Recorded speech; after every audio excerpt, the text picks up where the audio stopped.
Welcome back everyone to Learning Based Teaching. We're in statics and we're going to be solving problem 1.7. It says, represent each of the following quantities in the correct SI form using an appropriate prefix. We got problem A, B, and C. Okay, so let's start by looking at problem A. So we have problem A, it's 0.000431 kilograms. And the first thing that I'm going to do is that I'm going to move my decimal point 1, 2, and 3 in here. And then I'm also convert our prefixes into their exponential forms. So let's go ahead and do that. So we have 0.431 times 10 to the negative 3. Now, you may ask, what did I just do? So 1, 2, 3. I'm going to put my decimal point in here. So that's why we got the 0.431. But then I cannot just move my decimal point for free. I need to account by that with the 10 to the negative 3. And as you can see, we have times 10 to the negative 3. Then the next step I'm going to do, so I'm going to convert this kilo prefix to its exponential form, which is times 10 to the positive 3. And all of this is in grams, okay? Remember, I just removed the kilo part of it by placing a times 10 to the positive 3. The good thing about this problem is that, well, this times 10 to the negative 3 will cancel with the positive 3, basically. So now that we have that, we're going to end up having an answer of 0.431 grams, okay? And just like that, we solve our problem A. Let's go ahead and look at our problem B.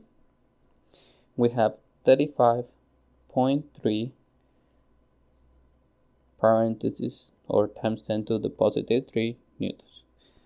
Now, what do we know about this exponential form? Well, if we want to go ahead, we can look at a table, but just like we did in problem A, kilo means times 10 to the positive 3, right? Which is the same thing as here.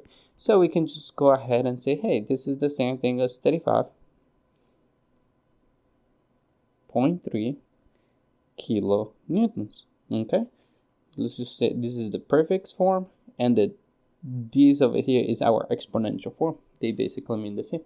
And just like that, we found out the solution for our problem B. I'm gonna go ahead and do our problem C, which is 0.00532 kilometers.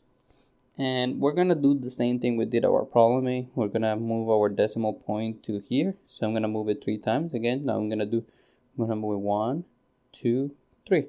So we're gonna end up with a 5.32. So if we do that, we get a 5.32 times 10 to the negative 3. And what we're going to do is similar for this kilo. We're going to put it in our exponential form, which is times 10 to the positive 3. And our units is meters. So the same thing happened as our problem A, where this 10 to the negative 3 will cancel with our 10 to the positive 3. And we're going to find out that our answer is going to be a 5.32 meters. And just like that, we found the problem for A, B, and C. I hope you guys like this video. Please push the like button, subscribe, and I'll see you guys in the next one.